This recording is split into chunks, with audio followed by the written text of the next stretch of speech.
আসসালামু আলাইকুম। কত জিপিএ থাকলে আমরা আসলে ঢাবিতে পরীক্ষা দিতে পারবো? এই মুহূর্তে এই কোশ্চেনটা বা উত্তরটা দেওয়া একটু কন্ট্রাডিক্টরি। কেন? তোমরা অটো পাস বা যাই হোক যেভাবে হোক সাবজেক্ট ম্যাপিং এ পাস, তোমরা এসএসসি 22 ব্যাচ ছিল, রাইট? সেখানে তোমাদের কি হয়েছিল? তোমাদের প্রায় 2.5 লাখের মতো জিপিএ 5 ছিল। ভুলেও যদি ওই জিপিএ এর উপর কাউন্ট করে এইচএসসি হয়, মানে সাবজেক্ট ম্যাপিংটা করা হয়, তাহলে কতগুলো এ প্লাস হবে তুমি বুঝতে পারতেছো? ইন কেস তো জিপিএ কন্ডিশন বাড়াই দিতে পারে। তো বাড়াই দিবে নাকি দিবে না ওইটা আমাদের পরের হিসাব। আপাতত আমাদের কাছে খরচা যেটা আছে, যে কত জিপিএ থাকলে তুমি ঢাবিতে পরীক্ষা দিতে পারবা, এটা একটু আইডিয়া নিয়ে নাও। ওকে, আশা করি বেশি বাড়াবে না, কারণ কোনো ক্ষতি আসলে টিচাররা করবে না। আর ঢাবিতে এখন পর্যন্ত সেকেন্ড টাইম দেয়নি বা অ্যানাউন্স করেনি। সেকেন্ড টাইম যদি ঢাবিতে দেয় তাহলে ফার্স্ট টাইমারদের জন্য একটু কষ্টকর ব্যাপার হয়ে যাবে বলে আমি মনে করতেছি। তো আশা করি যে দিবে না। আবার কি করবে আমি আসলে জানি না, এটা নিয়ে আমার কোনো মতামত নেই। ওকে, তুমি এদিকে তাকাও যে তোমার আসলে কত আবেদন যোগ্যতা লাগবে।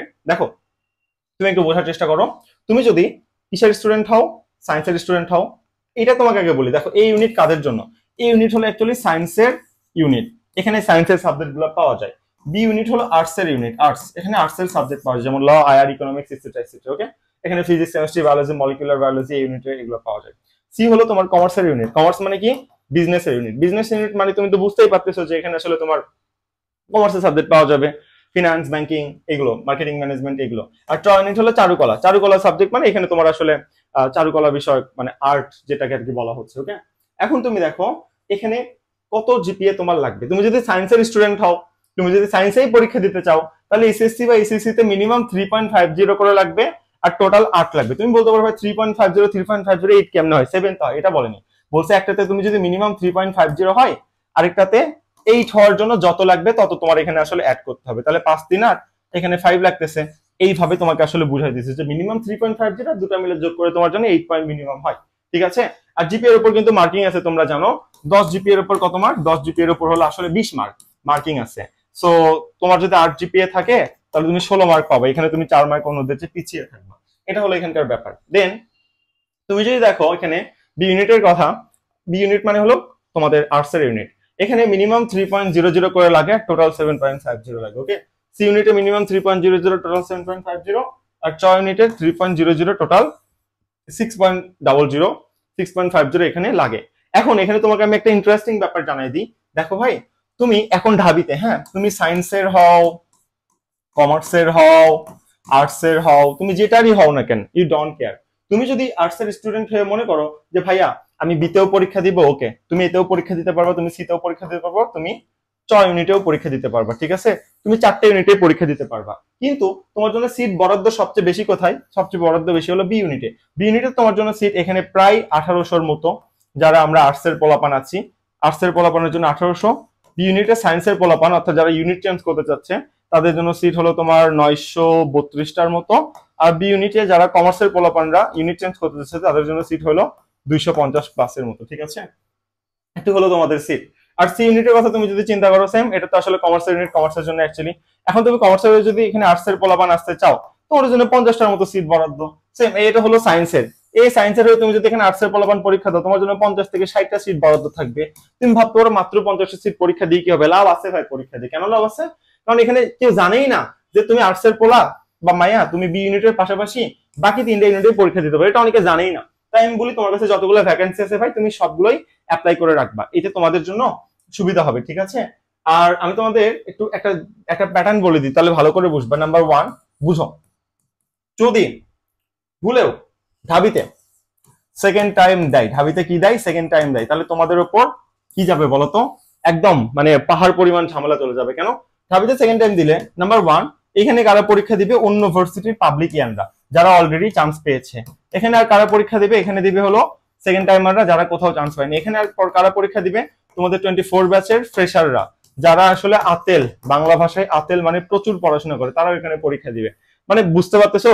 তোমার সিট হলো সব মিলে, যদি আমি ইউনিট রেঞ্জে বলি বি তে, সিট হলো এখানে তোমার সব মিলে যদি আমার হয় 3000-এর মতো। এই 3000 সিটের মধ্যে পাবলিকান বাংলাদেশে আছে কত? এখন প্রায় 10,000 পাবলিকান।